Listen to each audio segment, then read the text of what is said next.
Ladies and gentlemen of the RNG Revolution, welcome to the 50th episode of the RngCast. And I emphasize 50 because we're 2 away from the 1 year anniversary, and I am excited for this.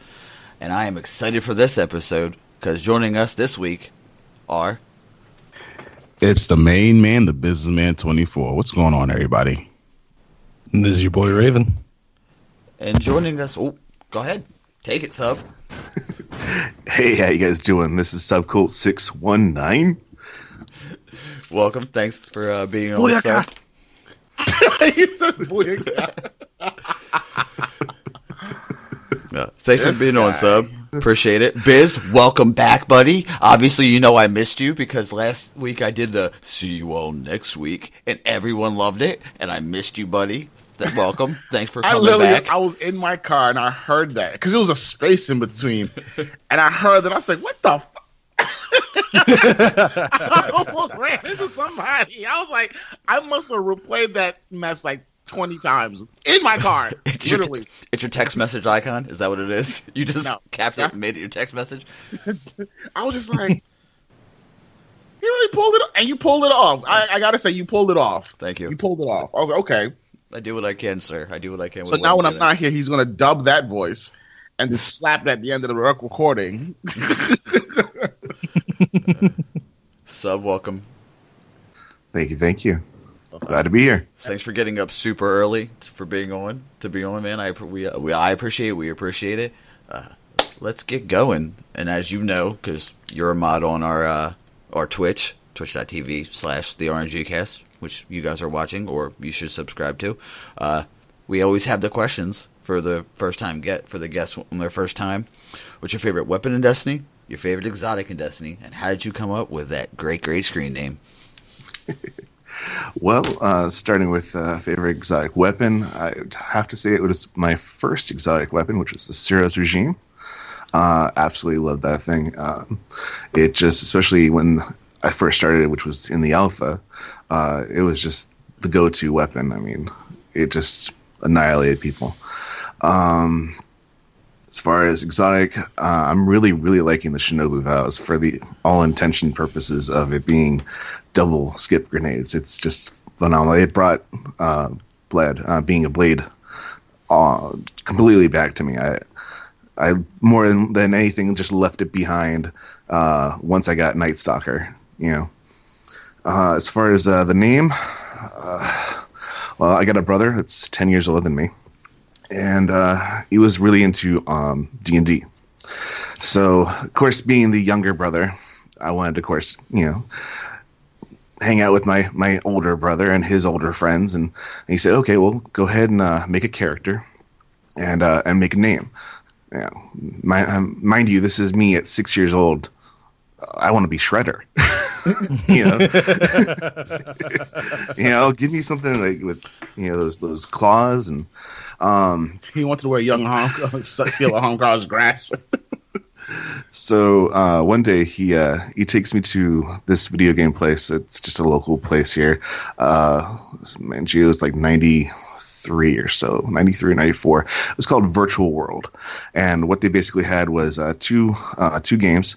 One was essentially Mech Warrior, and the other one was called Red Planet. It was a racing simulator.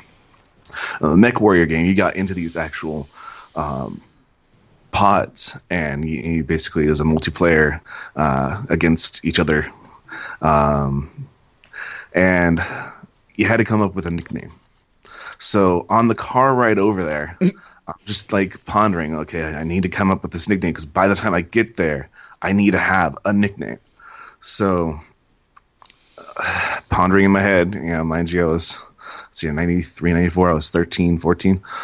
I'm like, well, as much as I really like Street Fighter, this really cool game out right now is Mortal Kombat. I really like Sub-Zero. So Sub. My favorite gun is a Colt 45. Mind you, at that time, I didn't know that it was spelt differently and the significance behind the different spelling. So there comes Subcult, and it followed me into every single chat room there forward. Interesting. Okay. Not what I expected to hear. But Not, okay. yeah, not either, me neither. I just because when you look at somebody's screen name, you're like, how did they come up with that? And it's always interesting to hear. You know what I mean? Yeah. Better what I had in my head, though. Better of the story than I had in my head, though. That's for sure. I can honestly say the same with. I mean, you guys remember the picture I drew for you guys. Mm-hmm. This is before I ever knew you guys had a live show, so I've never seen you guys before. So I was literally going off just your guys' screen name when I was drawing this thing out, and I felt so bad because I'll be honest, Viz. Uh-oh. I didn't know you were black. And I'm sitting there debating whether or not to shade in this Lego businessman that I've drawn. And I end up leaving him unshaded and send it in, and that's when I see the show. He's going to think I'm such an asshole. In case you didn't know, I'm not a rabbit either. Just to let you know that. And Des isn't a bird, but it's okay. We all artistic liberties, sir. What if I was going to come up like this? The same thing just happened to me. I was watching the Destiny Tracker podcast just the other day too for the first time, and I didn't know Jay was black either. I let him know Jay. I was like, dude, nothing wrong with it, dude. You're a cute guy. You know, you're awesome, man. But yeah, Jay from Destiny. Funny. He just didn't have the same, I didn't know that until I was on their podcast like 2 weeks ago. Doesn't have, he has more of a. He's from New York, so he just has just a different accent to him. Oh my god, that's yeah, so hilarious. I could just picture you going, I didn't know he was black. Oh, he's gonna think I'm an asshole. I'm so bad. My brother's a huge Lego fan, so I could appreciate it. I didn't know they had black Lego characters. Forgive my ignorance. Whoops. I just thought they were all like yellow, like The Simpsons, and then there's like Apu, who's like brown, like everybody else. Like, okay, it's cool, man. I thought it was actually kind of funny. Yeah. Nobody knows that I'm black until they see my face. To be honest, it's funny. It's just so funny how people are like, I didn't think, well, because for the longest time we didn't go live. We didn't do this on Twitch, and then when people see us, they're like, I didn't think you looked like that, or your voice doesn't match how you look, and you're like, oh, thanks, I guess, or fuck you, one of the two, I don't know. Wow. It's either a compliment or an insult. Yeah. I don't know how to take that. I don't know how to take it. Can you tell me if that's a compliment or an insult? And everyone's like, oh, it's a compliment. It's like, really? Because not everybody is going to give you a compliment there. Backhanded compliment. I've gotten that, even at work, I'll be on the phone on a conference call, and then I remember this one woman who knew me personally, talked to me personally, but then for some reason when I was on the phone with her, it just didn't click. And then one day she's like, oh, you're such and such a nerd. I'm like, yeah. Oh, I'm like, you know who I am? She's like, well, you sound much different on the phone. You don't sound. Go on. And she was a black woman too, so that's what made it even funnier. I'm like, you don't know what I sound like. You don't know. Say it. Say the word. Say it. Like, you don't say it. You don't sound like. I'm like, so what do I sound like? And they just said you sound like a white guy. I'm like, okay. I get that a lot. Okay, I get that. Yeah, I do. I really do. I mean, from the choice of words that I use on certain calls that I make, people assume that I'm a white guy. I'm like, no, I'm just a very intelligent black guy with 2 degrees. There you go. Represent. So yeah.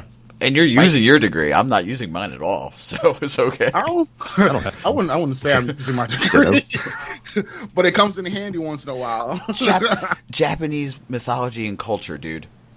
Why would you study that in college? Because I did it for free. It was free college. Wait. That's why. And I lived in Japan. It was easy. I could just go to the sites and just take in the culture. You didn't want to major in technology? No, I didn't. That's what my brother ended up doing, actually.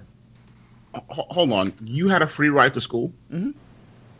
I was in the Marines. I went when I was in the Marines. Yeah, I get that part. I'm not. That's not what I'm coming at. But yet he chose Japanese mythology. Yes, You were in Japan. Yeah, I was in Japan. in Japan. You could have been majoring in technology and been stinking rich right now. Do you know that? Yeah, well, Actually, could have, because especially around the era, because that's how my brother got stuff. Holy crap! Japan's actually- technology. I could have is- stayed in Japan and just taught English. And like, also legit, my brother went to the Navy. He, I think, dropped out of high school actually. By the way, went into the Navy, and he actually got dishonorably discharged, but that's a whole different other story. But anyway, he did end up going into like some kind of technology or computer tech, something or another, and got when he got out, he actually was able to get a job as a computer technician, which is how I know so much about knew so much about computers, 'cause that was 15 freaking years ago. But yeah, and he made good when he got out. And besides, if I I mean, didn't, you want to talk about a guy that had to dress up? I mean, he was wearing suspenders, friggin' ties, and it's like, who are you? and if I didn't waste my time doing that useless degree, you guys wouldn't have the awesome story of the frozen gummy bears, because that's where it happened, in Japan. You could have Well, still had that story probably, yeah, Oh, I that story would've- probably was going to happen regardless. Regardless, yeah, true, very true. Regardless of Wow, what, man. regardless of what my goddamn degree was in it, would have happened. The truth behind it is you wouldn't know how to wash your clothes. No, I still wouldn't. That was still going to happen regardless too. It's still going to happen regardless. Yeah. So, that's very true. Very true. So since we have the man with all the information that drops the information probably before Dado, I'm going to go on record and to say that you probably have the information dropping before Dado does it. Sub, you want to tell us what the trials map is on this week? What map? Yeah, it's on Anomaly. Anomaly. That's the one with the circle in the middle and the moon, right? Yeah. That's the one on the moon, base. The Architecture everywhere. Not to be confused with Asylum, which is my favorite map. On Venus. actually used to really, really love that map with the thorn. Just point it right down the freaking hallway. You didn't have to do nothing. You could ting ting ting done. Ting ting ting done. Last time I remember Anomaly, it was Spooky Trials, and holy crap, talk about a place where you can camp and hide. Mm-hmm. Turn the wrong corner, you're dead. Shotgun in the face. Well, there's that one little hiding spot. I'm just going to use control where B is on the platform. If you it's like a weird little snipe angle from, you spawn down rocks, you come up that little hallway, you bust a left turn, you go up the steps, you just turn, and you can get like 3 angles. I learned that from Maple. There's a truck, and I can ask a truck outside or a Jeep outside. Over. I've actually got stuck under there once, and I lost an enemy who was looking for me. It was kind of fun. He came back out and killed him. I was like, oh, I can hide under a car. The game is over now. Just come find me in trials. Shh, I'm very quiet. Hunting rabbits. They say he's right here. Bam, Guardian down.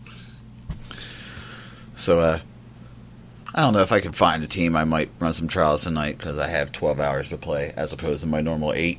Fuck yes. Sweet. So, This guy. who knows? And, for Destiny news, there's not much coming. The reveal it's on its way. People have been invited. Some of our past guests have been invited. Blessius has been invited. Makes sense. Yeah, makes sense for sure.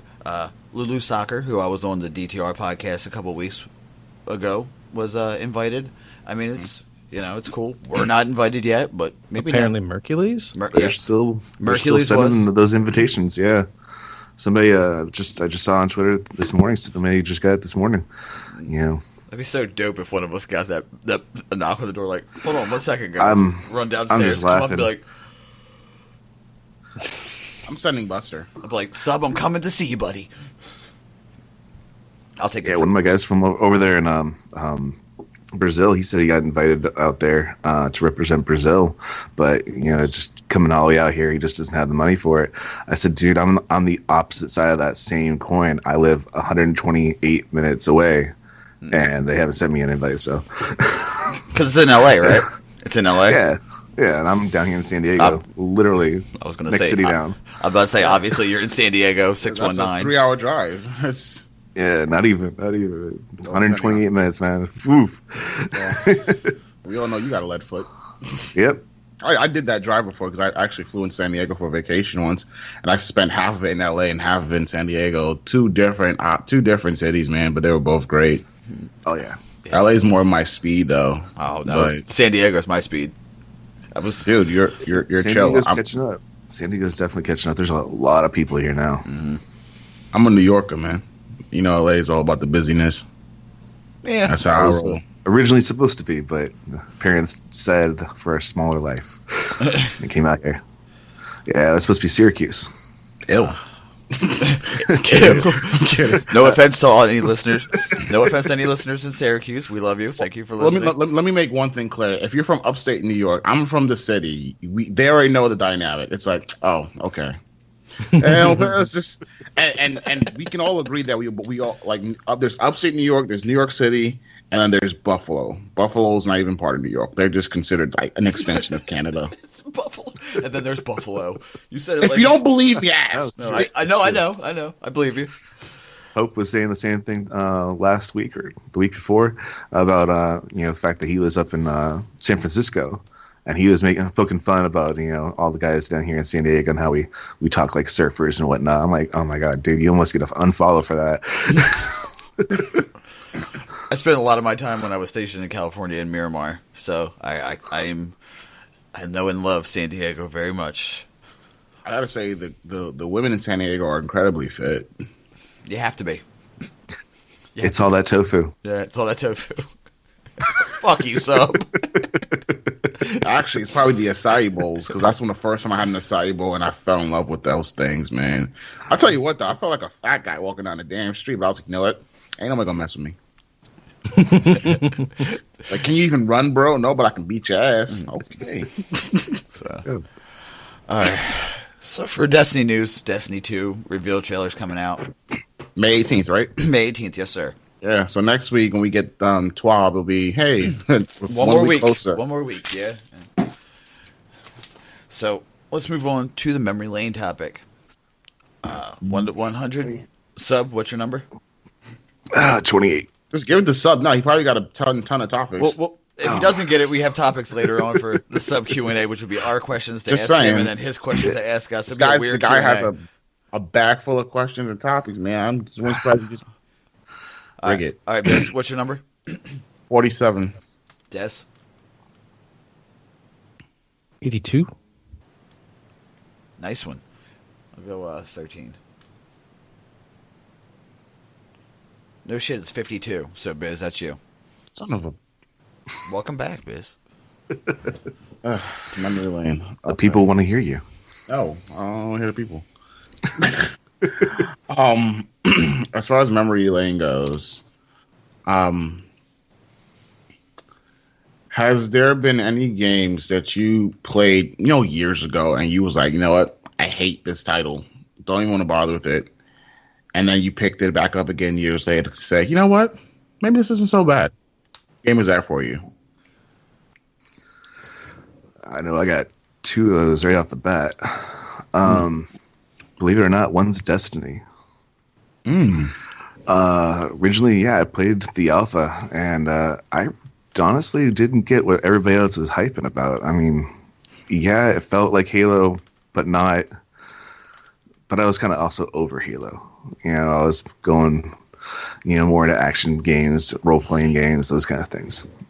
I grew up on Street Fighter,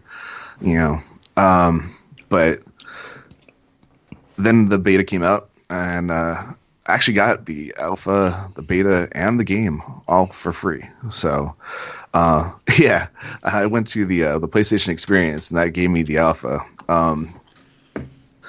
Somebody just gave me a beta code, and then I had the PlayStation card, which I had enough points, redeemed it, got the game for free. And this is the legend of Subcult619. Okay. So I played the beta, decided to change my character, and I realized exactly why I didn't like the game. I alphaed a warlock. That was the choice. Really? Yeah. That was a hunter from there on out, man. It's funny because I tried the beta, and I tried the beta. I think I tried the beta, and I started with a hunter, and I was like, no. And It's the Mario jump, man. How can you diss the Mario jump? No, because I went through when I got the game, I went through the characters myself, and I said, which one resembles me? And at the time, it was a Titan. I wanted to fist or pound something into the ground. And I thought that was pretty cool. You know, I'm a kind of a bigger dude, so you know, I feel like I'm the kind of guy that leads the charge. Like, all right, cool, kick down the door, Hulk smash. Hulk smash. You know, There you go. moving. I hear you. Unfortunately, you know, I don't feel like my reach is that short, so I disagree with that. But that's a whole different story. So Well, you're apparently a short dude, so your reach might be that short. second to that would be Dead Space. Dead Space, same thing. I played the beta that was on there, and I didn't like it. I mean, it was a good, scary game, but there was something about it that was just you had to invest a little bit too much into it.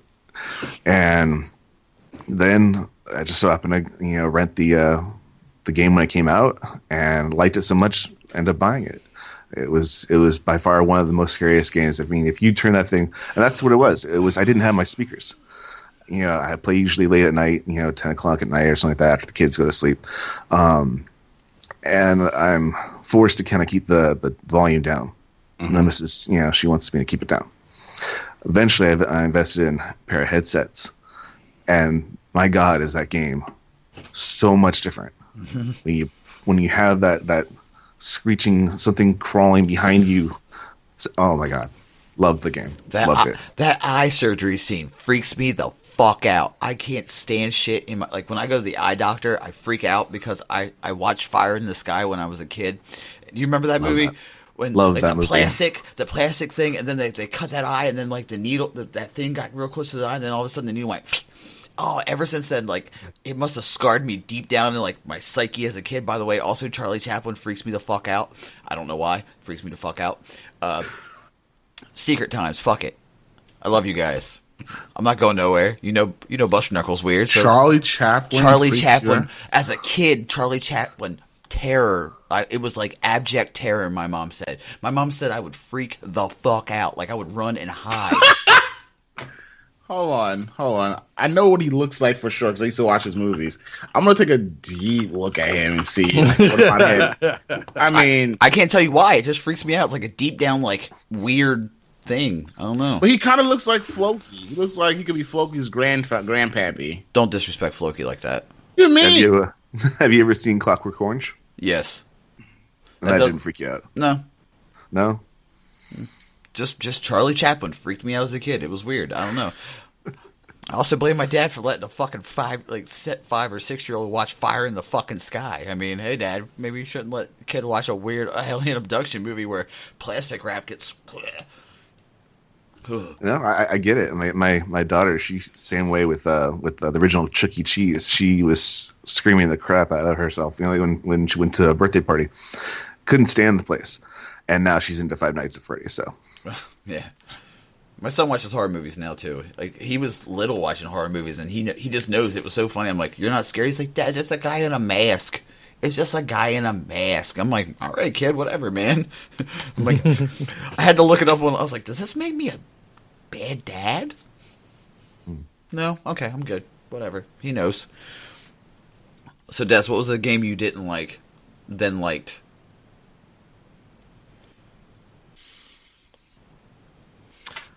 I don't think I have an answer for that, to be honest. Your cut and paste, either liked it or you didn't. Yeah, because I'll normally give something a good deep dive in before I really judge it. I mean, I played like I said, I played some COD like single player campaigns, and the only thing I really didn't like about that is the fact that they were short as balls. It was awful. But the only multiplayer I played was the Black Ops 3 beta, and Yeah, just I played it for about 4 or 5 times, about an hour or so each, and just didn't connect. I mean, yeah, I'm pretty adamant, I guess, in my decisions. I don't normally flip between. Yeah, However you want to describe that. once you're like, nope, this isn't for me. You're like, I'm not going to go back to it. Why? I get it. I get it. I get it. Biz, you got one? Yeah. I hated Rainbow Six as a child. I remember playing it on PlayStation, and I couldn't. Something about that game pissed me off so much so that I never wanted to see Tom Clancy's name again. But yesterday I bought Rainbow Six Siege, and it's funny because I've seen people stream it, right? And I was like, oh, what game is that? That game is pretty cool. And then I'll look at the title, Rainbow Six Siege. I'm like, what? And so I was like, okay. And so I was on Twitter, and, I was basically convinced, I think his name is Sir Mauds, basically told me to get the game, try it out. He's been on this kick. And I got it for PC, it was like $15 for the starter edition. And I was like, okay, it's $15. It's not too bad. Let me go ahead and check it out and see, if it's good. Yeah, Sir Mods. It's Snake Eater. Okay. It's Snake Eater. I didn't know that. Yeah.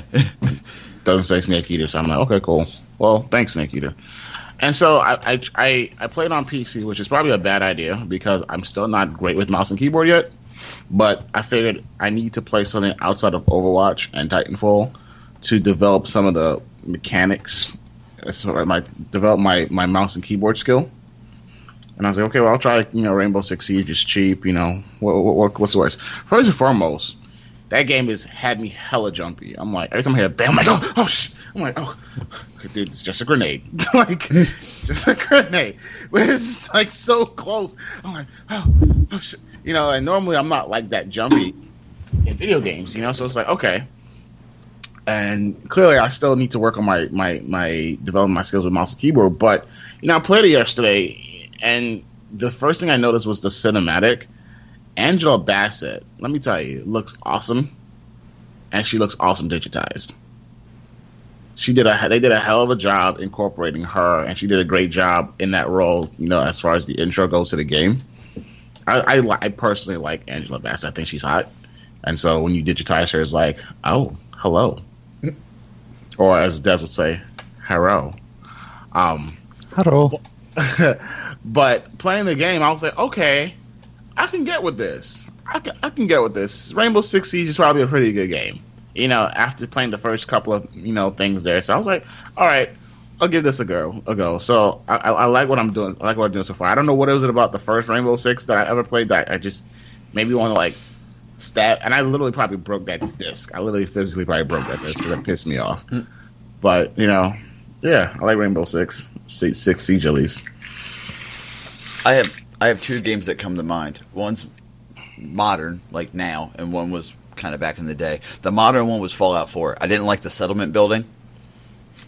I liked the game. The game was good. Just the settlement building, because they make it such an intrinsic part of the game. Like oh my god, they're attacking your settlers and stuff like that. I get real into the deaths. I don't know. For me, it felt like. I was about to say intrinsic. The only thing they make you do is build on Sanctuary, and that hardly ever gets attacked. Really, anything else is your own fault. Mine gets attacked all the time. My settlement gets the settlement gets attacked all the time. It might. That's why they start you at Sanctuary, because it's your starter, and B, yeah. It's hardly ever. I don't know. I got attacked a lot. It felt like I was always fast traveling back to protect it. That's what it felt like for me. And the other one was Legends of Zelda Majora's Mask. I didn't like it when I first played it, and then I came back and played it, and I was like, okay, this is good. Because I went at it thinking Ocarina of Time, and I didn't think no, this is a different story entirely. But now I dig it. It's cool. Okay. Okay, so Subcult has mentioned before he has a plethora of questions and topics. So we're gonna save some for the end, but for the revolutionary ideas, you usually always give us a topic for revolutionary ideas. And since you're here live, why don't you give us a live topic for the revolutionary ideas? Go ahead, Sub. That's hilarious. I actually purposely didn't because I felt like an ass. Now you do. Okay. All right, let's see here. All right, this is actually one I've been saving for when Bez got back. All right. Okay. So let's say you go to your favorite deli. Now it doesn't have to be deli. So if you don't like sandwiches, I love it's okay. sandwiches. I'm afraid you're going to ask me. All right. Okay. Oh God. Let's say they're actually going to honor you by making a sandwich in your name. Shit. Put it up on the board. Have your name. This is your sandwich. It represents everything that encompasses you. Damn it! Describe this culinary genius and how would it be made? God damn it! I love sandwiches, and wait. Does it have to be a lunch or a breakfast sandwich? You know, like I said, it's you. So if you're a morning person, go for it. I actually have a sandwich now that I think about it because I always order this at my favorite bagel shop down in the city. Forgive me in advance because this will probably give you a heart attack. Bring it on. All right. So this is a breakfast sandwich, right? And I always get this every time I go. It's going to be an egg, bacon, American cheese, and sausage breakfast sandwich on an everything bagel toasted with jalapeno cream cheese. You're like, what? I dig the it. Bloody hell? I've seen. Yeah, that sounds good. It's not the healthiest sandwich. No. I was about to say that actually sounds pretty mild to what I was thinking. Yeah, I thought he was going to go balls deep in this something thing, man. I was like, oh some shit. people like, well, how are you going to put cream cheese with sausage? And it's like, well, it's not the weirdest thing I've heard of. Okay, well, I'm glad that people indulge in this culinary delight because I like jalapeno cream cheese because it's spicy. But I also want the meltiness of American cheese. That's why I chose that over cheddar. Bacon and sausage. I mean, why have to pick one piece of meat? And of course, eggs. And so that's my sandwich choice. It's what I get. That's I call that the motherfucking mayor. I literally call it the motherfucking mayor. Motherfucking mayor. Because at this market, I know many of the purveyors there. And so, they know me well. Sometimes they cut me some deals, whatever the case. And so I walk around like I'm the mayor of the market. And so a couple of them gave me the label the mayor. And I'm like, all right, cool. Well, this is the motherfucking mayor. All right. Des, you got one? Nah. No. No. Nah. I'm too agreeable for food. Yeah. Sub, do you have one? This is what I want to hear. Like, I'm thinking. Well, I'm just your typical white guy, So, all right. Wait, you're out west. You're automatically not as white as me. So screw yourself. Hey, you see that tan? It's sexy tan. Yeah. All right. So, I mean, for me, it would probably be turkey bacon avocado. I knew it. Such a Californian. Swiss cheese on sourdough. Heavy meal. Such a damn Californian. Oh my God. Louis will say avocado. We have a place around here that's called Fat Louie's, and they have things called fat sandwiches. I already know what it is. Fat blunt. Yeah, they have names, but you can make your own. And I walked in there the first time, and I was like, I mean, they had sandwiches like pre-made and named and stuff, and then they were like, make your own. And then there's like a huge board of stuff, and I'm like, I can pick anything? And he's like, yeah, pick your protein, pick your cheese, pick your toppings. Anything over 3 is an extra $1 for however many you want. And I'm like, wait. Anything over 3 toppings is $1. So I could get 17 additional add-ons. He's like, if you really wanted to, I mean, I can't stop you. And I'm like, oh, sir, you fucked up. He was like, give it to me, bro. I've heard them all. And I was like, I bet you haven't. And he was like, let's go. I was like, cool, man. Let me get a regular. And they have like a freshly baked sesame seed roll, which is, it's good. It's amazing. And I was like, all right, cool. Give me chicken fingers with pepper jack cheese. Let me get honey mustard and the grilled pineapple for the sauces. Not done. with mozzarella sticks, French fries, onion rings, and fried pickles. It was fucking amazing. Because they're honey mustard. And then he was like, for the honey mustard, do you want the spicy honey mustard or the regular honey mustard? I'm like, spicy. Give it to me. Fuck yeah, let's go. And he was like, do you want something to drink? I'm like, yeah, let me get a lemonade. I thought this motherfucker was going to go and hit like get Tropicana or something weird like that. No, this dude had a pitcher of ice water and lemons and was just like, and I'm like, you, sir, have best $27 I've ever spent for 2 sandwiches, bar none. And I got home and my girlfriend was like, what the fuck is that? And I told her what was on it and she's like, I just got bruschetta chicken. And I'm like, yeah, I got this. And she was like, what's it called? And I was like, Buster. I was like, it's not called anything. I just made it up. Fat Buster. And she was like, what? And I'm like, yeah. And I just like picked it up and I was like, and she gave me the look and I'm like, you know the rules. I don't share my food. And I just... I left a savage life. I left a date because a girl reached over and grabbed food off my plate. I was like, excuse me, hello? Yeah. Oh my god, are you serious? Oh my god, he's hurt. Okay, I'm so sorry. I gotta go. Left money and bounced. Wow. Buster Knuckles does not share his food. If I offer it, totally different. If I'm like, oh, this is the shit. Have some, and I push a portion to you, or if it's like a sushi roll or like community, fine. Like family style, all day I can do that. But if you reach over my plate, I might stab you with a fork.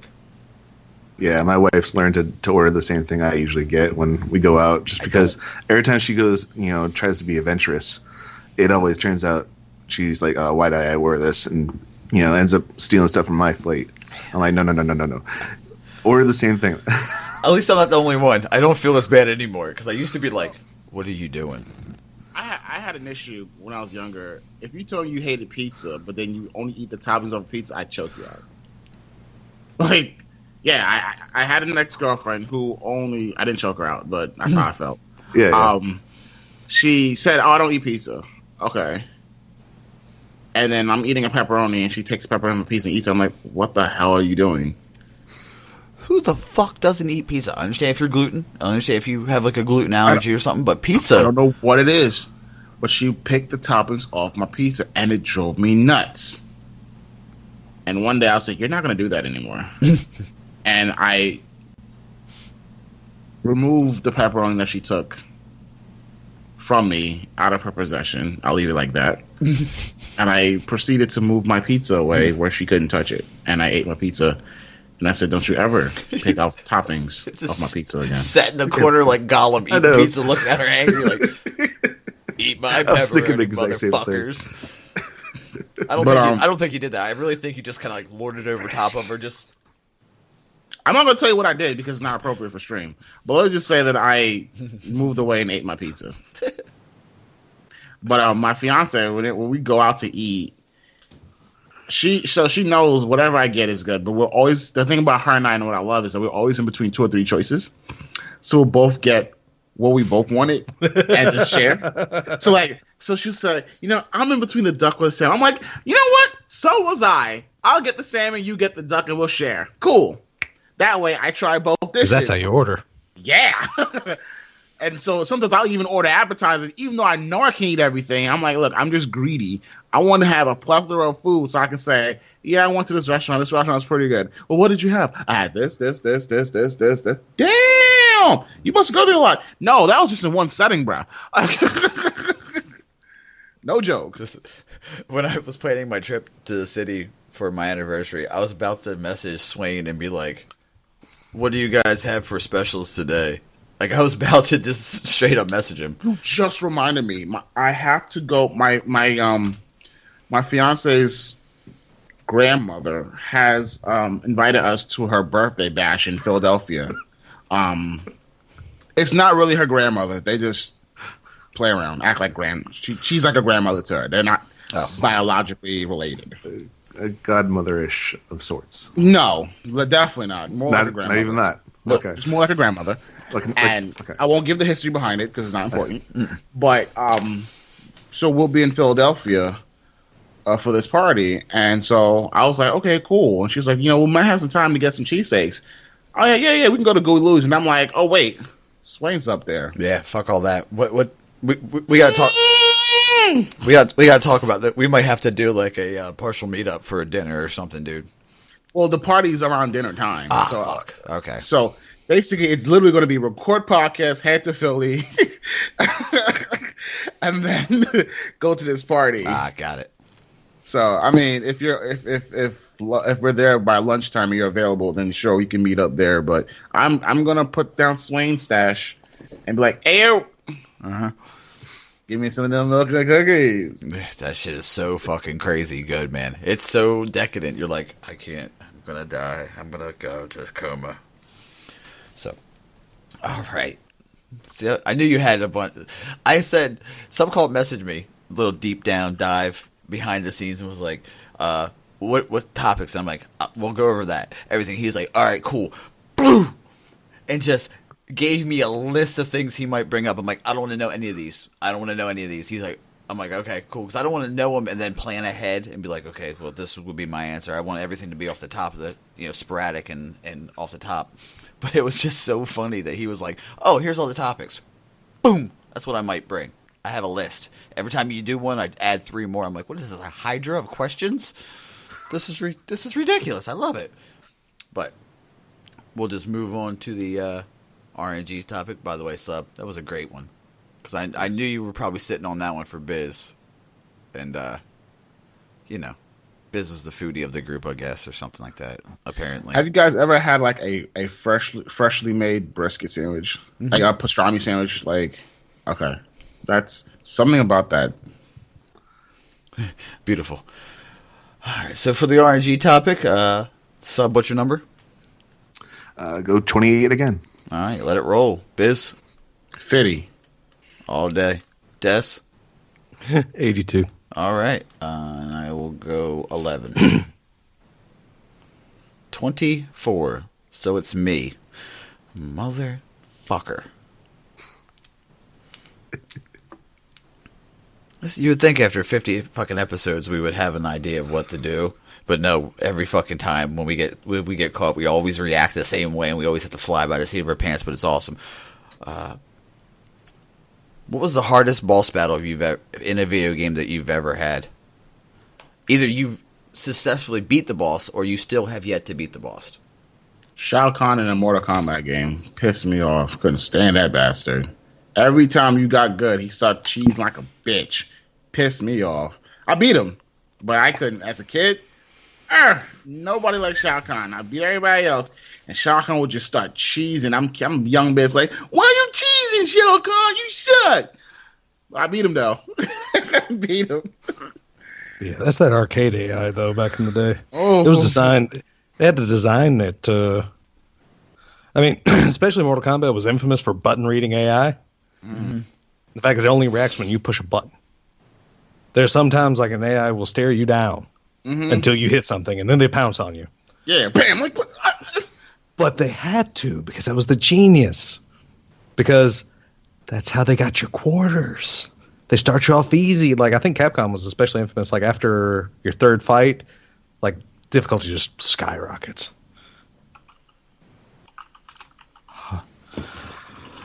Let's see here. For me, it would probably be M. Bison. Ooh.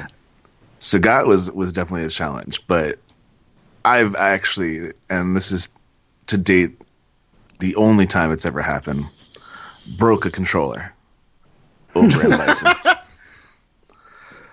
And that sucked because Sega Genesis controllers were really expensive back in the day. Yeah, it was definitely in Bison. Yeah, I switched it up. I went Ryu.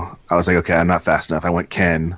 I was like, all right, I need a cheat. Let's use Blanca. I knew you were going to say Blanca for fucking cheating. I knew it. It's Blanca, Honda, Chun-Li. They had it was Chun-Li. It was Chun-Li that finally did it. Yeah. Oh god. Spinning bird kick. In fact, I'm representing him today. Got the can't Nice. come. Yeah. The Bison, another infamously hard one, actually. That Psycho Crusher, abusable, instant, Oh. lot of damage. Oh my god. Like 1 frame startup. You're like, are you kidding me? Des, you got any hard boss battles? I know you do, considering you're an old school. No, he doesn't Considering have my any- history. Yeah. Beat them all in ease. What are you talking about? He don't have any hard boss battles. MK9. The Challenge 300 Always Fresh challenge, let's put it that way. Where in MK9 there was a challenge tower, and the last challenge was basically a boss rush of Goro, Kentaro, Melina, and Shao Kahn himself. Mm-hmm. Now, I spent 6 hours just beating Challenge 300. And then people on the internet go crazy, and it's like, well, after like 3 or 4 losses, the AI actually eases up on you. So the challenge thus becomes, can you beat Challenge 300? And when you lose, you go back to tower and go back into the challenge. That way it's always at its hardest difficulty. Jeez. See, that's the thing. Have broken a controller on that challenge. Me too. I've broken challenge. And have not done it from the extra challenge. It's because screw that noise. I beat him. That's what matters. And you get a crappy freaking Melina costume. God. Where she's wearing just bandages, but her face is all so it's like, Oh, dude, I can't stand that costume. I know what you mean. I know which one you're talking about too. yeah, exactly. And That's what unlocks it. And it's like, just cover her face up at least. Come on. Don't nobody need to see all that. But you know what's so funny though? Even her backstory that she was created in the flesh pits. Just the fact that the phrase "flesh pits" that just sounds nasty. I have created your perfect assassin in the flesh pit. Yeah. Oh, she looks cute. Till she opens her mouth. Oh no, that infamous MK9 line where Katana's actually looking at Melina without a mask and is like, oh, she looks just like me. No, she doesn't. No. No. No. Do not kiss her in the mouth. You ain't gonna have no lips. Like lips, cheek, just lar. And like it's funny because I think like the recent iterations of Mortal Kombat has done a great job portraying like how her face like. Oh, MKX, I love the way MKX did her, man. Oh my god, they gave her the lips and the freaking god, Baraka jaws, man. I mean, it looks like gnarly, super creepy bro. in MKX. It's just like It's gnarly, bro. but I actually do prefer an MKX because it's like super. It's actually super creepy. For me, the hardest boss battles, excuse me, are the final Colossus in Shadow of the Colossus. The big one that could just throw hellfire. It was basically a living tower, and the wind would knock you off and all that. That game was basically all just boss battles anyway. There were no enemies, just all boss battles. But it was a great game. And the final boss in Rogue Galaxy is the most frustrating boss of all time. Because you get I think you get 8 characters in Rogue Galaxy. Yeah, 8. And of course everybody has, the one character, the main character, your character stays. And then you can pick 2 to come with you wherever you want. And of course you find the 2 that you like. And you're like, oh yeah, this is it, right here. This is my team. And then you get to the boss battle, and it's the boss is a giant homunculus of creatures. And instead of fighting them like any other normal RPG would, your 3 or your party versus the boss. No. Your party separates, and it's one character versus the one section of the homunculus. So your 3 characters you've been using are super powered. That's the easy fight. And then the other characters that you've just ignored that still have the base weapons, the white version of the weapon, is getting one-shotted. And when you lose that fight, it starts all the way back again. So you would get there, and then, Young Buster didn't realize this. Me and my buddy were tag team playing it, and we got there, and, we were mad. So we had to restart from a save before the boss battle and go back and just grind and level up the characters so we could fight the boss. But it was crazy because it was the first time you're in trouble when you go to a boss battle and it's like, you want to save? You want You want to save, and then if you hit no, it goes, "Are you sure?" And I'm like, Are you sure you want to push forward? No. I think you should save. No, yeah, I'm going to turn around and go back. But yeah, it really, really sucked. That was the first control I ever broke, was because of that. So now, Des, thank you so much for this amazing spreadsheet. Let's move on to the RNG recommends section. And for those that don't know, Des has done a miniature version of the Bird Rock, and for this week's rolls. And to be honest, I was not impressed at all. At all. So we'll start with the Vanguard. Anything stand out to you, gentlemen? Not frankly. No. I don't think. Me neither. Not even your Continental? No. That's no. I mean, I didn't say it was a god roll. No, it's you know, semi-decent. Yeah. That's taking liberties with the term semi-decent, but yeah. I mean, I think it's I want to say it's probably... That you know what? That first tier is what the issue is. Teacup Tempest. That's the 100 rate of fire, right? You don't want it. Yeah. No. It's just below. It's one below. Okay, so it's the Iron Wreath. Mm-hmm. No. It's above that. It's between the fastest and the Iron Wreath. That's why the archetype. Remember, they added 2 archetypes for Rise of Iron. And they're both okay. faster than anything else. And I was just gonna say, sight wise, you want that on a side. I mean, not sight. No, perks wise, you want all of that on a sidearm. Yeah. Teacups doesn't have a bad layout of perks at all. Right. And it's not a horrible sidearm, but yeah, I mean, because I think that's actually in the same archetype as Zeal Vector from the raid. But Zeal just does that job just a little better with Accurized. Or is it linear? One of those. Sub, does anything stand out to you? You know, honestly, I think the reason nothing really stands out right now is just the fact that we've been playing the game so long that we typically have something that's better than what they're selling. And so that's why everything's just kind of looking, moderate. Oh yeah, for sure. It's like we're actually able to be super picky right now because it's end of the lifespan basically, or not end of end of cycle basically. Is it wasn't Dead Orbit selling a sniper rifle that was looking pretty nice? That's the next one actually. So you're ahead of the game. I don't know. The one's out today. Yeah, it's just this is actually one of those weeks that it's like, oh, I'll just buy Ingrams. Say hi. This is my little guy. This is Mason. Hey, buddy. Hey, buddy. Oh. Say hi. That's how you feel, buddy? He is just waking up. Yeah, he is like, Dad, I'm so sleepy. Could you please stop? Leave me alone. God. Yeah. Yeah, it's famous, bud. That's the second little guy we've ever had show up on the show. Yeah. So we'll move on to the Dead Orbit, considering Subcult mentioned that one by name. And let's see what we got here.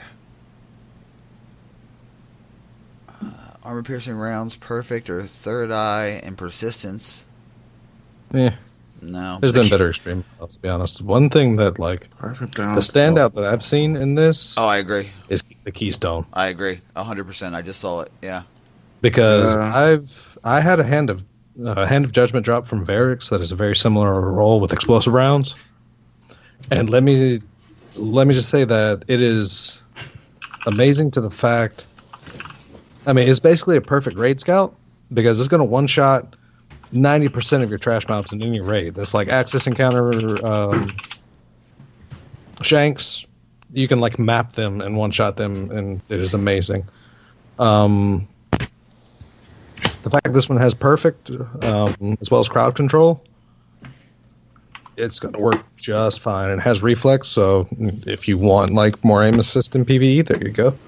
But reflex is a good open sight to use, so you're not like narrowing your vision while getting a little in return. So, but yeah, this is like one thing I recommend because it can help in so many raids. The only raid I legitimately don't use it on is Vault, and that's because I use a Vault weapon to bust oracles. Light is lightweight, right? Yes. Explosive rounds perfect on fire control. I give that a solid B. So for the Bitter Edge 010, the sniper rifle that Subcult mentioned, it has high cal or quick draw, hammer forged or clown cartridge, and firefly. I don't like it.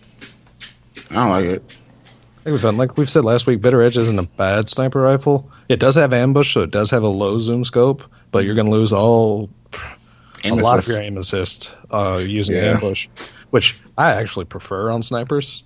I actually prefer a little less aim assist, but I'm not an aggressive sniper, so... It's one of those things where, like, if you want to practice your sniping... Yeah, use it. Because it has no aim assist. just for the Firefly perk, too, so you know, okay, that's a headshot. That's a headshot. Yeah, but, I mean, exactly. I feel like there's other snipers that you can use with it. Like, even the old God roll... the 1,000-yard stare that had Last Resort and Firefly on it, you could still practice with that. You know what I mean? Oh yeah, for sure. I mean, but if you want to try something different, I'd still see in my book. Yeah, it's a better sight. It's a faster fire rate, so I mean, it's a little. It's better on the 2-tap because of the capability. If you're not 100% confident in your shot, but then you're losing a lot of like super sniping capabilities and super damaging capabilities and stuff like that. Anything stand out for you, Sub? Nothing really. I mean, that one sniper rifle I was mentioning is pretty much okay for PvE. That was pretty much it. That was the only thing I saw this week at all. Mm-hmm. All right. So for the future war cult,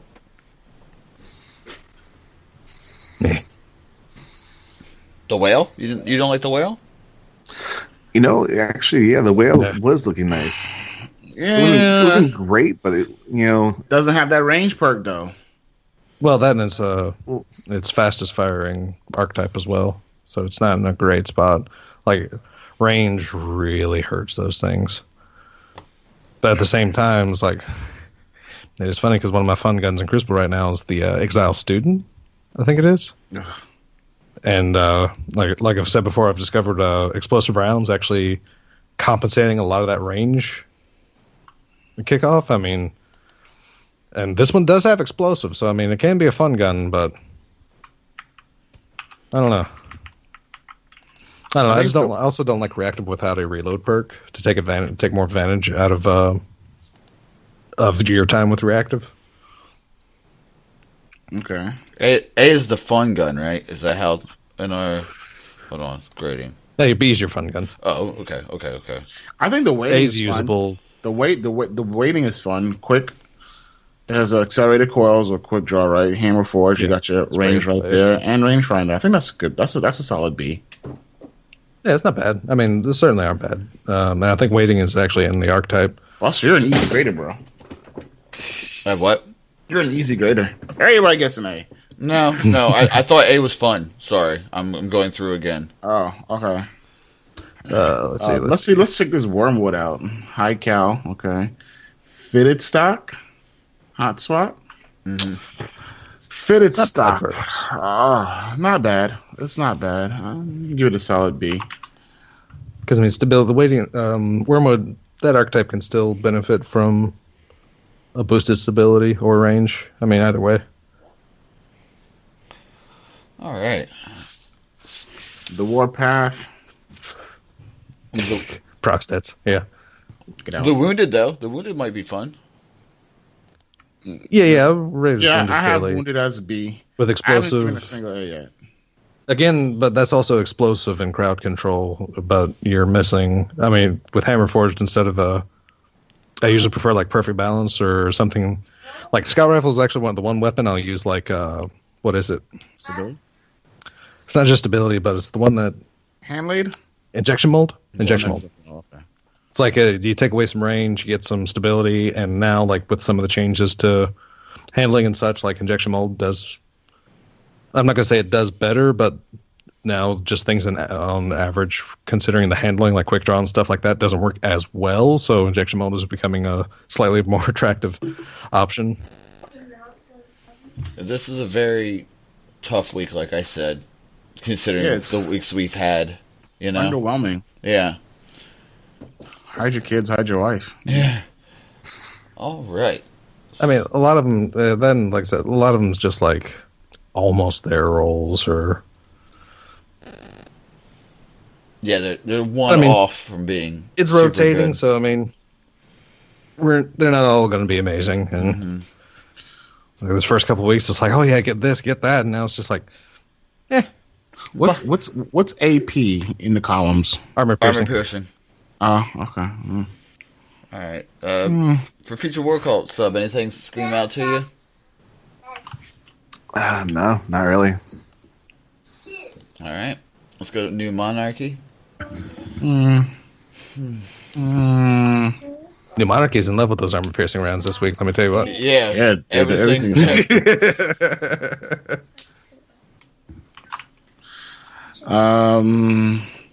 The assembly too. I mean, yes, there was a better roll a couple of weeks ago, but this one's kind of fun.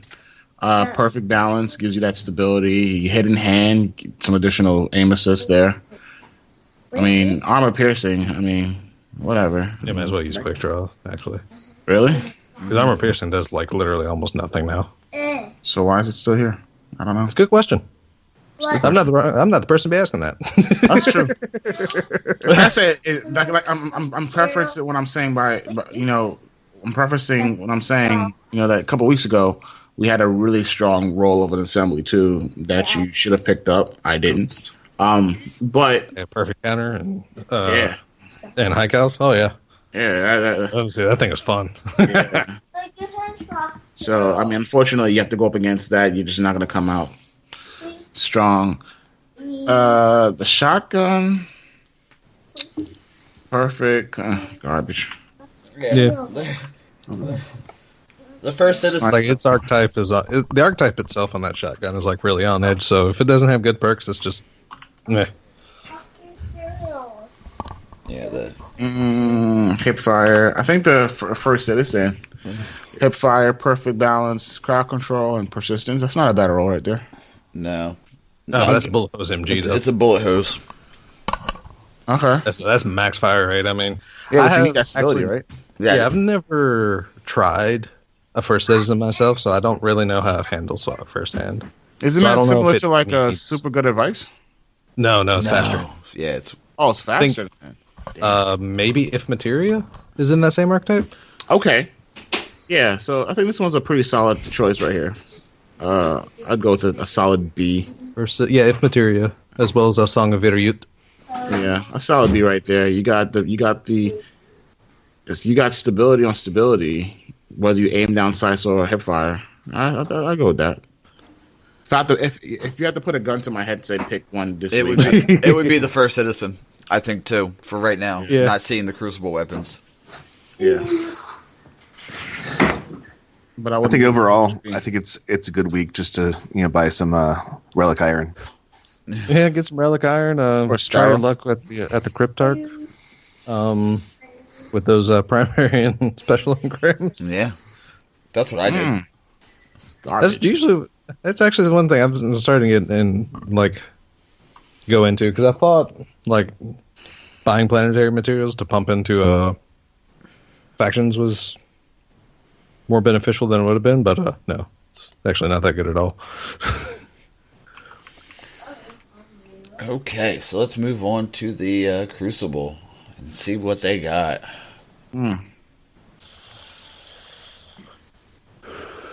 Oh, wow. Terrible.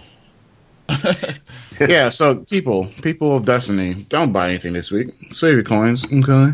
Yeah, save your marks, your leg marks. I wouldn't even tell you to go buy the first citizen if you had to spend it because for God knows you couldn't wait until the following week. Then I'd pick up the first citizen. Oh, like I said, for a good flex, like if you're a raider and you're looking for like a good multifunctional weapon, Keystone all the way. Because I'll run my my scout hand, House of Judgment Scout. I can't even remember the name of it anymore. But my House of Judgment Scout, that thing goes through me through the Abyss and Crota because it's explosive rounds. So I'm just blind firing while running. Freaking, it takes me through. Yeah, none of Vault, sadly, but like I said, everything else I will run. This one scout rifle. And Keystone is very super similar to it. Just for battery, that means extended battery? Is that what that? Yeah. Okay. Or enhanced battery, yeah. The one that gives you more rounds. Yeah. Okay. Yeah, sorry guys. This is just A tough week. Like I said, try your luck with the Cryptarchs. Nobody likes Rahul, but roll your dice. yeah. Screw that guy. I mean, the chaotic neutral's not bad with life bastard. support, perfect, and persistence. Yeah. It's okay. Yeah. It's kind of bad when both of the LMGs are the picks of the week, other than the Keystone. Keystone. Stone. Yeah, the Keystone. Yeah, but it's something too you have to ask yourself too is if you're gonna get this Keystone, do you have a better role? And if you do, then it's like why buy it? Yeah, I mean, if you have, like I said, this is just my pick because, I mean, it's like everyone's suggesting to use the Burning Eye and strike and like Axis because if you use explosive rounds, you can just take out Shanks. It's like I have this Hand of Judgment. It's like a harder hitting archetype. It actually has injection mold, so it has incredible stability and ready time, and explosive rounds and life support, which actually has saved my life on so many occasions. And like I said, this Keystone is similar. Yeah, pretty much. So. Yeah. And actually, as far as stability goes, Perfect Balance gives just as much stability as in. It is a tough week for the vendors. But does injection mold take away something? What is it? Bullets? It takes away a little bit of range, but it also gives you very partial, like quick draw effect, basically, where your ready and scope in times are faster. Drops the frames a couple. Yeah, it drops it a few. It's like, I think it's 2 frames behind Ophidian's like ready and scope in speed increase. I think. Yeah. So it's actually not too bad, and I think it actually stacks with Ophidians as well. Injection mold does, so it actually gets you even almost the actual quick draw perk itself with Ophidians and injection mold. Okay. I think that's if I remember right, because there was actually a post on Reddit somewhere that went into detail, like frame detail, on the quick draw perk, like the quick draw provided by Ophidians and Blade Dancer's skill tree, and then like injection mold and things like that, and like all the differences in the frames and like what stacks and what doesn't and stuff like that. If I remember right, injection mold is a bit more. Mm-hmm.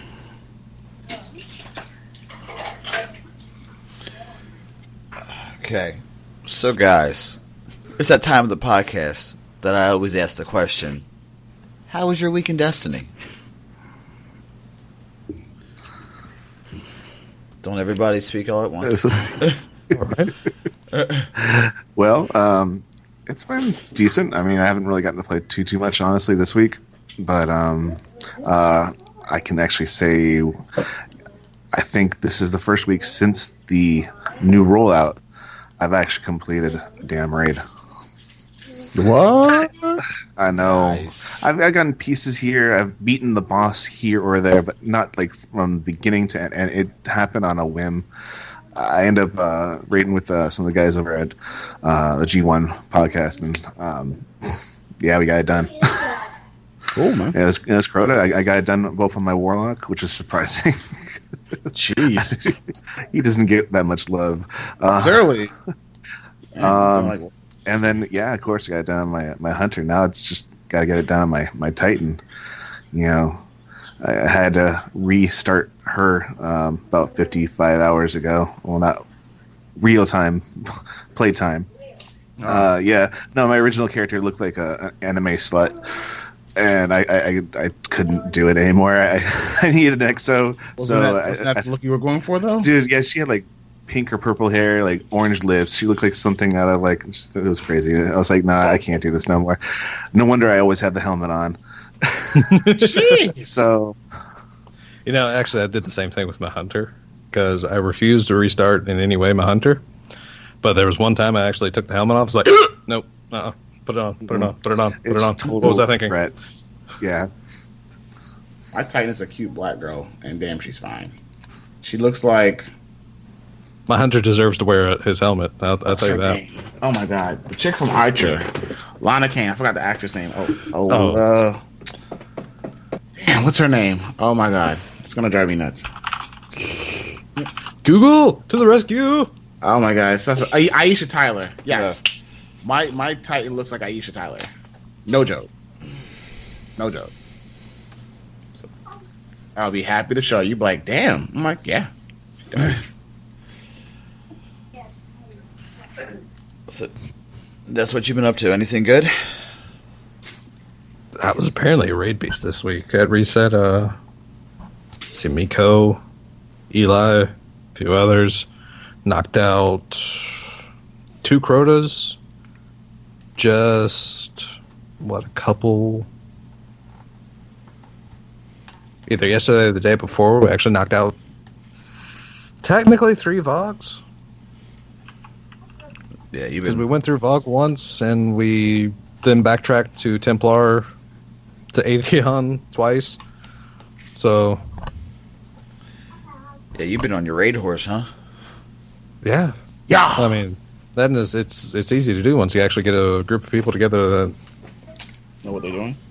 no, they know what they're doing. They're like, it's like usually in a group with like 9 times out of 10, like co-founder Eli, if you're running with them, it's like there's at least like 4 names that like are always there in that group.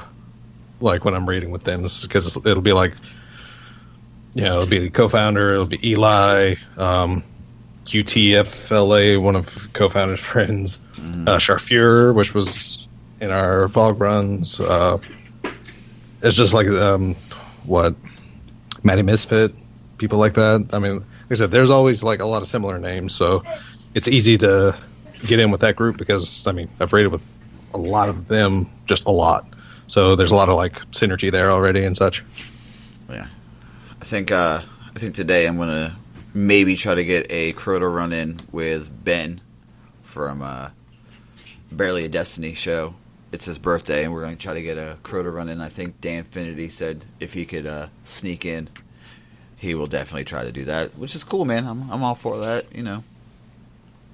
So, Sub, what you been up to in Destiny, man? Just trying to get that, God roll and Mago loop, Yeah. Yeah, the Fable gun.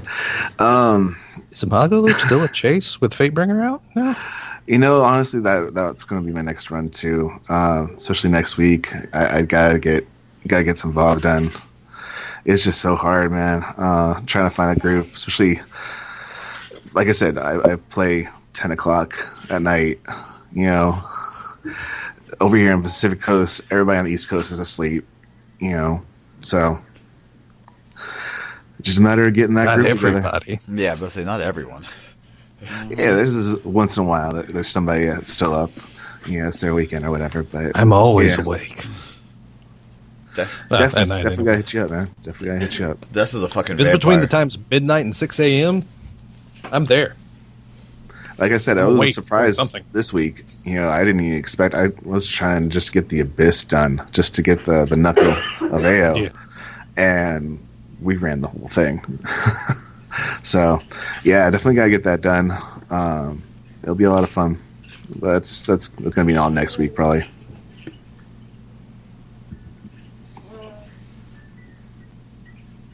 Yeah, you're on it. Buster, what you been up to in Destiny? I completed my Titan page in the book, so I went to my Warlock, and Warlock's okay. I'm kind of cool with that. I'm dreading the Hunter page. I did a couple Nightfalls because it's the Mayhem booster, the Daybreak boost, Daybreak. which is super fun. I mean, I even did it on my my hunter, and I just put on the Celestial Nighthawk and just ran around one shot and everything, which was always a good time. Yeah, I mean, today is the day I usually play. I did get a fucking beastly 0-day dilemma from an Ingram.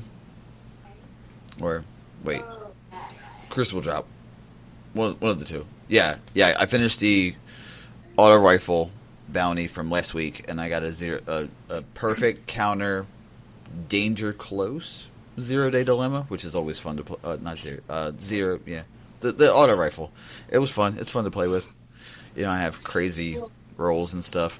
Just running around, grabbing shit out my vault, playing with it, leveling it up. Don't like it, trash it. Because nothing comes with us, so fuck it. Might as well spend it, break it, have fun with it. But, yeah, today is the day I'm trying to get the raid running. At least a raid run done with my Titan.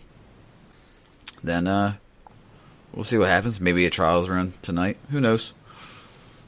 I'm just... Every week's the same, man. Just get in the game while you can. Play what you want. It's really fun. Yeah.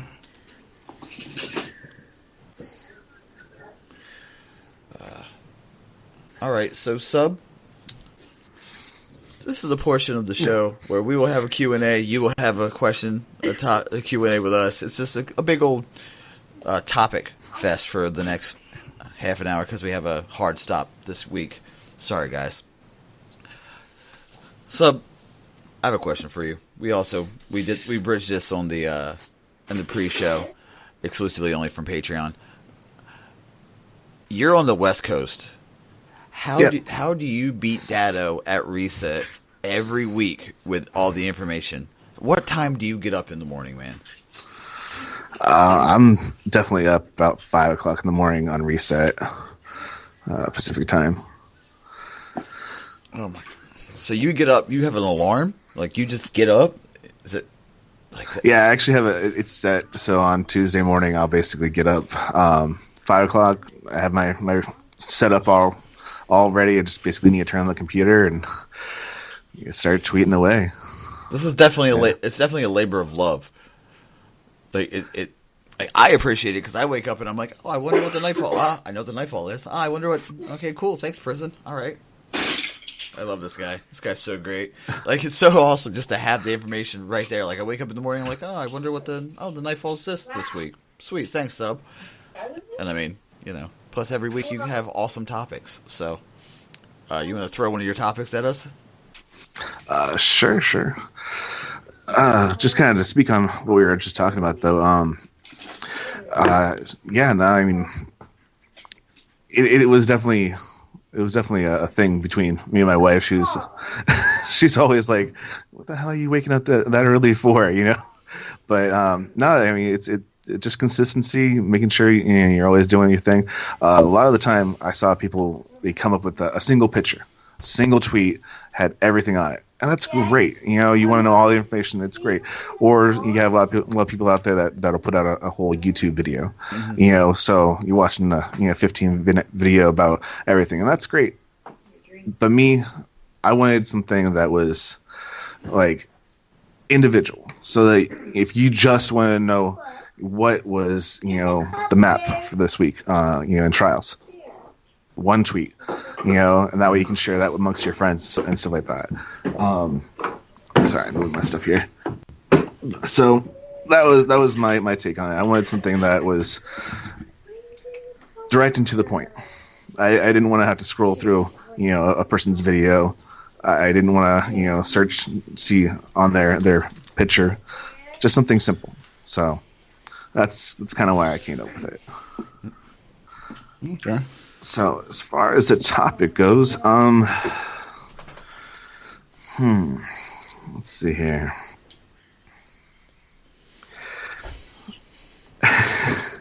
Here's one that's a little taboo if you guys want to do this one. Fire team etiquette. This is actually one that I just recently was thinking about. Just generally what should or should not people talk about in a fire team when you're doing the raid. Now, I know lots of people like to have fun, things like that, but is there ever anything that just kind of you're like, maybe they didn't. Like what you shouldn't we get a talk lot about? of smokers. We get a lot of smokers on my channel, and that's great. It's legal here. But for me, it's like, are you going to impact the game, or are you going to take away from my? What? Well, I mean, I could say, we've all been through drunk raids. Let's just be honest. And sometimes drunk raids gets a little risque. Let's just say that. Risque You nothing. already understand that. No, Okay, you're like, play out okay, I'm smut. drunk. Let's just be honest. I tend to, for me personally, if there's a kid, I try not to cuss. Or if I do cuss, I apologize. Mulder has heard that a couple times when his 5-year-old killed Crud. I think I yelled "fuck yes" as loud as I could, and I was like, "Sorry, I'm so sorry." I mean, you kind of just gotta gauge the reaction, the people. I mean, I'm sure Des knows. If I'm in with Des, we kind of just freestyle and have fun and all that. And as we said before, drunk raids gets a little crazy. I've heard some drunk raid conversations. I'm like, what the fuck am I listening to? I like it. Let's go. So, I mean, that's just for me. Fire team etiquette is basically you gotta gauge the crowd. Yeah. I kind of bring this up because I know there's a couple instances where maybe a girl would get just hounded because she's a girl, on there, and the guys would just talk a whole bunch of crap to her or whatever, and stuff like that's just not cool. Now, personally, I don't even play with females just out of respect for my wife. But yeah, no, I don't. Really? Yeah, and it sucks. I'm a terrible human being. Because I know there's people out there. They're there to game. They're not there to hook up or nothing like that. But like I said, it's my choice. Respect out on for my wife. So I've been in that situation where a girl's joined in, and I'm like, oh dude, on the DL, I can't. But there's been instances where and they might even be good friends of yours, and they just start cursing or saying inappropriate things. That was the big reason why I don't play Call of Duty no more. I can't get through a conversation with somebody not dropping the N-word a million freaking times. Mm-hmm. And to me, I don't care if you're white, I don't care if you're black, don't drop that word. It's disrespectful. And then they started cussing at you and stuff like that, And, dude, I love the Destiny community for this. For the most part, we're not like that. No. For the most part, I've seen we are a lot more respectful. We still have our bad apples, but that's your choice to either play with them or not. Bad apples in this community tend to get I don't want to say ostracized or attacked, but they definitely get put on notice. I think personally, because I mean, there's some guys that I remember I was playing a raid. I was doing the Wrath of Machines, and we needed 2, so I invited 2 of the guys that I knew from the Black Ops 2 days, and they got in and pretty much were fucking assholes would be the best way to put it. They were just, I was like, I don't even, what? Like, what? They were just like, this is what we're going to do. We're going to go here. We're going to start on this platform and go to the left. And I'm like, wait. Hold on, dude. Why don't you just listen to what the guy who's done this, 257 times, he obviously knows what he's doing. And he's like, no, this is what we're going to do. And then, we wiped once, and he was like, I got to go, Buster. My bad. And left. And then his friend went with him. And I'm like, what the fuck? And one of the guys that I was playing with was like, dude, he was a dick. And I'm like, yeah, man, seriously. And then I look at my friends list, and I watch their names disappear. Like, they unfriended me. And I'm like, all right, fuck you then. Keep it moving. I mean, like you said, bad apples exist in every community, but there are some communities that are just fucking toxic. Just toxic. God, League of Legends. Yeah. Kind of throwing another one out there. group text. Large group text. I knew you were going to say this. Dude, Please keep me out. Please. Please don't attach my name with 199 other you and people. Anon Pig, man. Trust me, you guys are the ones that I'm looking at. It doesn't matter if you guys are, sitting in orbit. No problem. I respect that you've made that generally clear. I'm okay with that. No, yeah, totally. The reason I bring this up is because, I was, like I said, it's so hard to find a group that, when I'm ready to raid, let's do this. This wasn't even me trying to raid, though. I literally had the checkpoint on Wrath of the Machine, the part right after the Siege Engine, and so you get the chest after, or you can go back and get those two before. I believe all of them are exotic chests, right? Yeah, all of them can drop exotics. Yeah. So there's so much chance there for people to go ahead and get it. So I figured if you haven't, it was like later on in the week, if you hadn't played the raid yet, join up on me. You can even switch characters and just fly on out. Get your checkpoint, get your stuff. And I sent that out to people. I said, hey, look, I'm not trying to run the raid. I'm just, doing my good deed for the week. We used to do this on VOG, right at the Gorgon maze, for that chest. And I actually had one guy who wrote me back, totally, chewed me out. And he did respectfully about just don't add me to this stuff. This is why I'm going to remove you from my friends list. Now, I know he was actually a long time, quote unquote, friend. So I wrote him back, and I was kind of pissed about it, to be honest. And I'm like, you know what? Don't even worry about it, man. I'll go ahead and take you off my list. And he was just trying to explain to me, how he doesn't care for it. I even put out a poll on it. It turns out not too many people do care for it. So I just kind of want to get your guys' feel on it.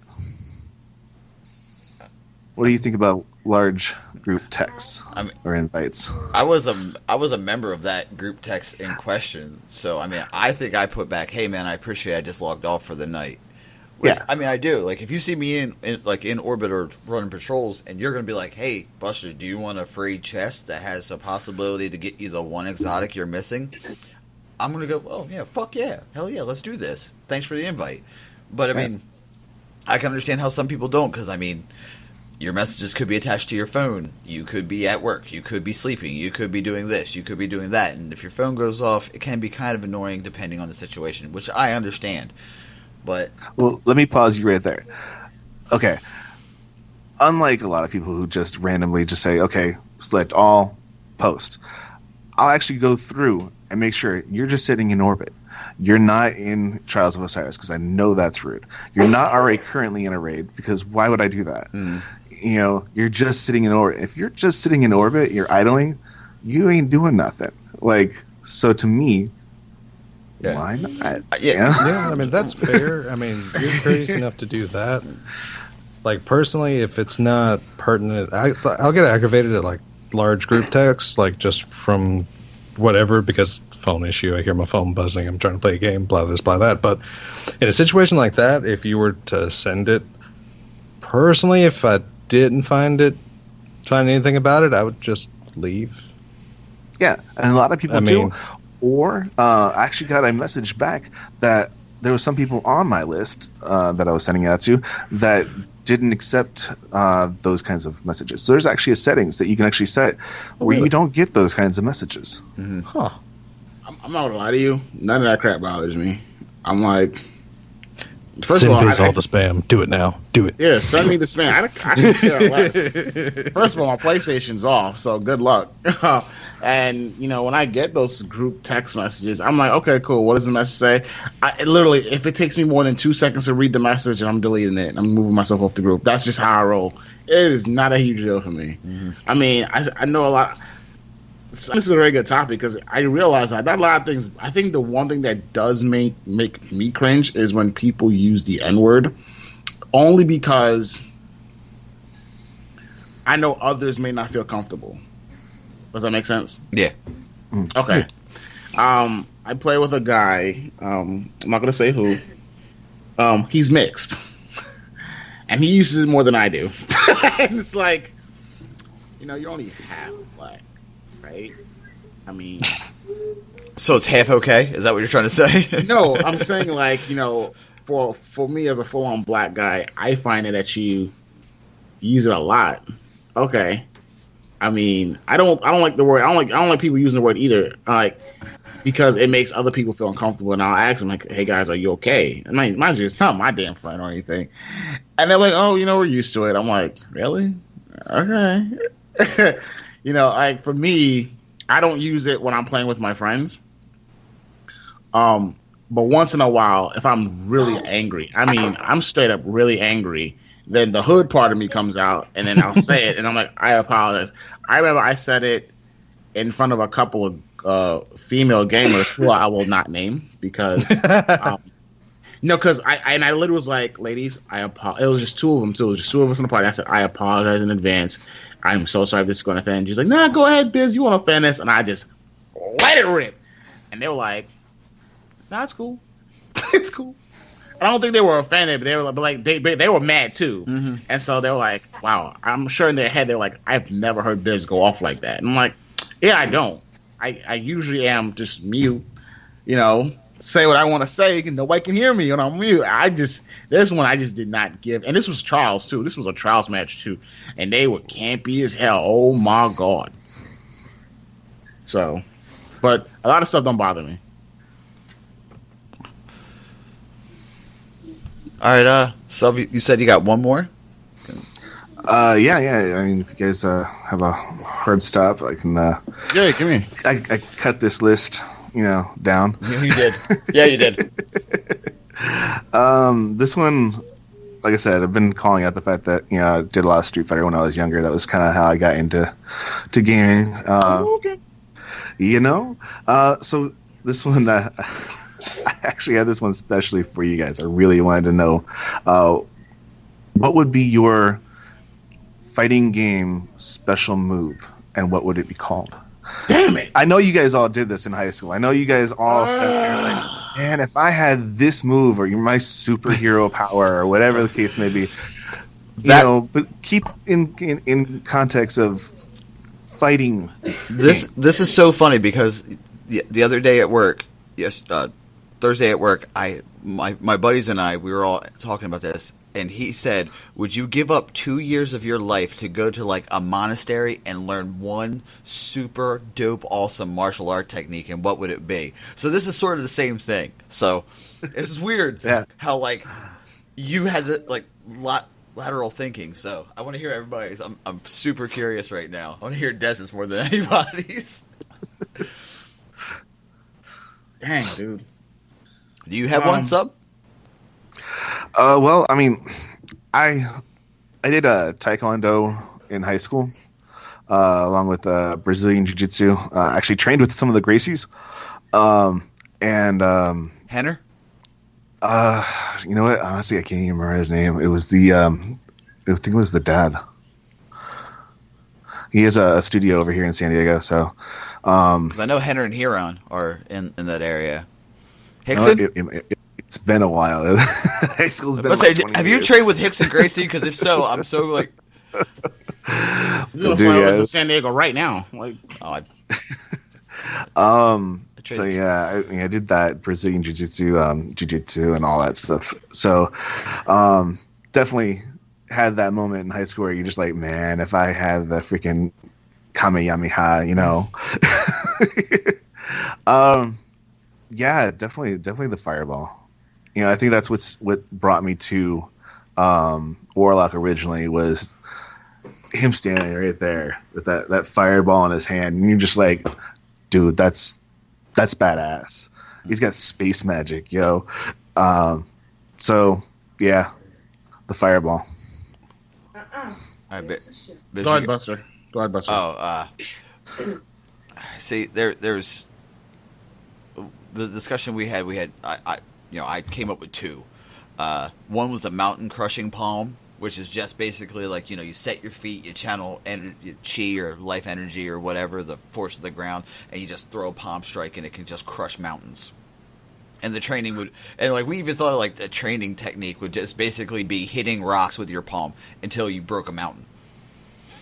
And the other one was what was it? Heaven's Holy Lance, which is like a knife edge, just a straight jab with your hand that would cut. Like shoot out and just cut at a distance or up close if you hit with it, like a chop or a knife edge. And my buddy was like, "What would that challenge be?" I'm like, "You're in a room full of candles. You got to cut all the candles without the flames going out." And he was like, "You've really thought of this?" I'm like, "Dude, listen, I have a job that I literally don't think of anything but like my job is simply it's just physical." Yeah. So all I do is move stuff, and in my head I'm just thinking about dumb shit. Like I'm like, man, I wonder if you took apart the bad juju, would there be bird bone? Would there be a wishbone in it? Like I thought of shit like that. So it's just kind of a.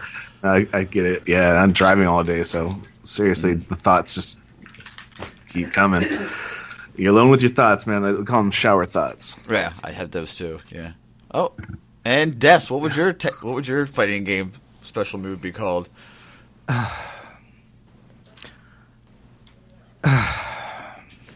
Having been through like 20 years of freaking fighting games, I've seen so many awesome ones. It would be hard to actually be able, for me to actually come up with something fairly unique.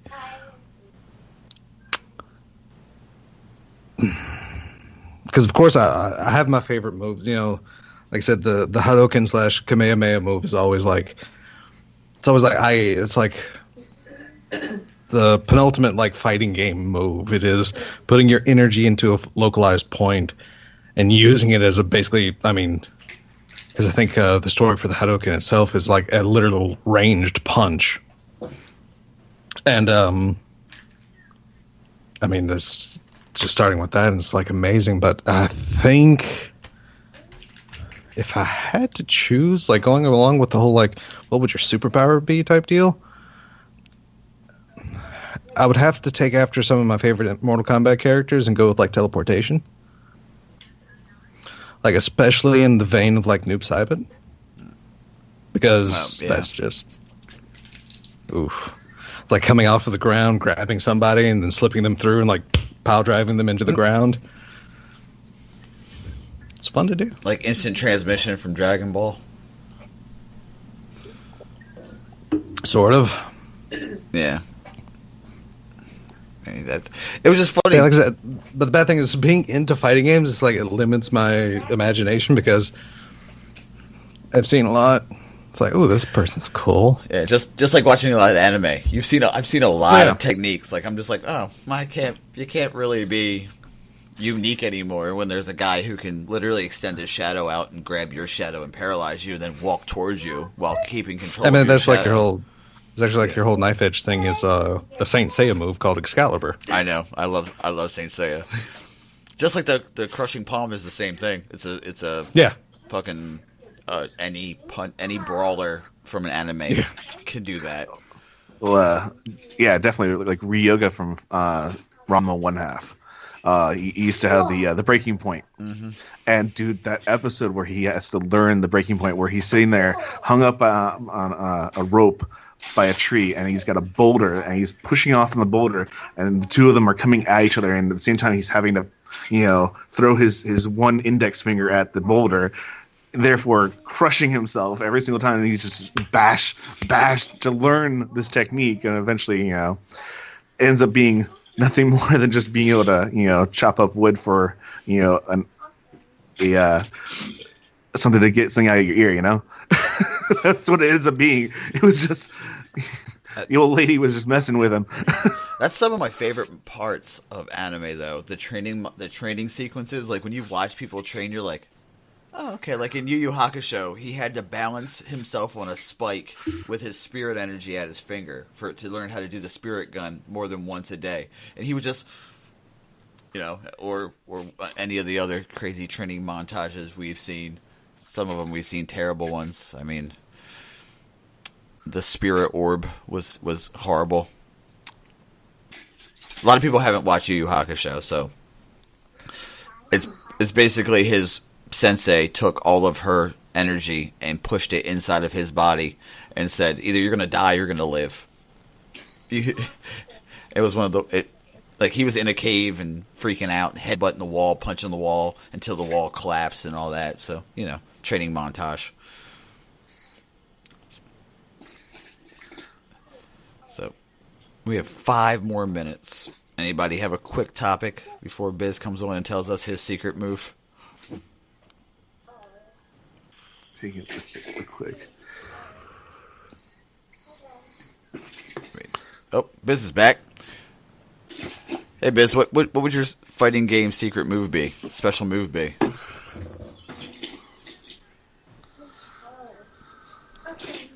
Are you muted? Yes, I am. There you go. Yeah, I was trying to look for something here. Okay, sorry about that, guys. I have to take care of some business. So I thought about this. A machine gun has already been used in Mortal Kombat for checks. No. Oh yeah. No. I'm about to get off right now. No, I was always in love with the Get Over Here.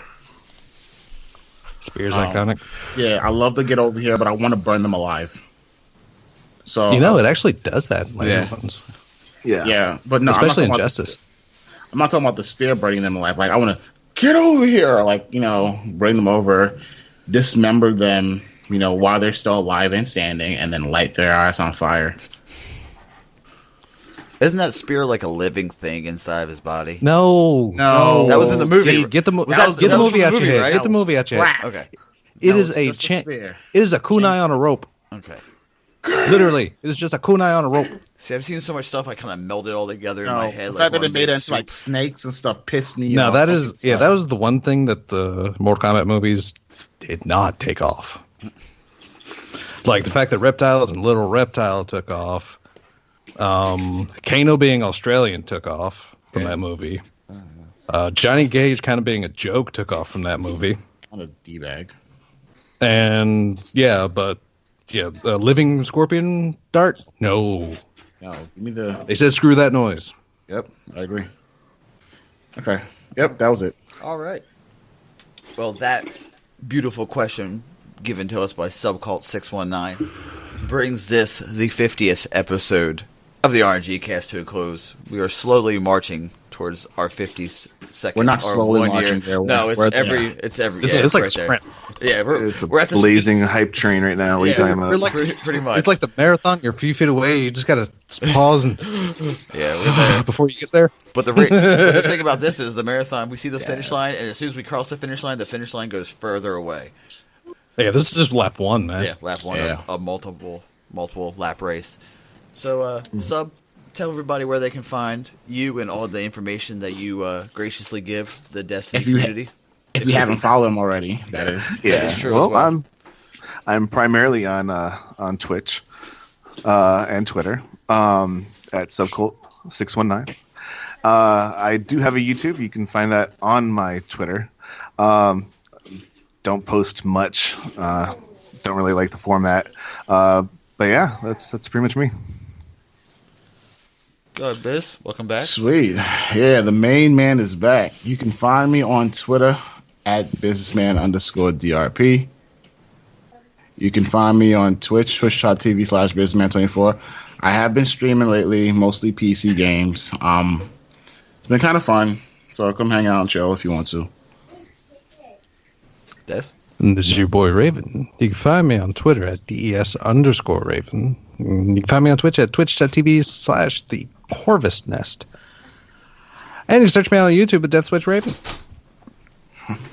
And I'm Buster Knuckle. You can find me on Twitter at BusterKnuckle13. That's BusterKnuckle13. On Twitch at twitch.tv/Buster_Knuckle. I have been streaming a lot more. I do have a camera now, which I'm super excited about. Stepping the game up just a little bit. You can find this, the RngCast, on Twitter at the RngCast, on Instagram at the RngCast as well. You can email us, the RngCast@gmail.com. Feel free. We love hearing from you guys. You can support us if you choose to. Patreon.com/the RngCast. Everything helps. Anything helps. I think $3. Des, we were talking about this. $3 is the early access. Yeah. I think we said 3 or 5. It's 3. It's early. Yeah, it's early. So if you want to get the episodes today, that will be Saturday and not Monday. $3 a month gets you that early access. If not, you still get it. And we appreciate everybody. And T-shirts are coming. We're working on that right now. And that being said, did I forget anything? Oh, twitch.tv/the RngCast. If you're not already watching. If you're not already watching or following us, I think I'll be streaming from that as well today. So, this is the RngCast, the 50th episode with Subcult619. We're out. Later, man. Take care, guys. See you all next week. See you all next week. Which one of us said that? Take a guess. That guy.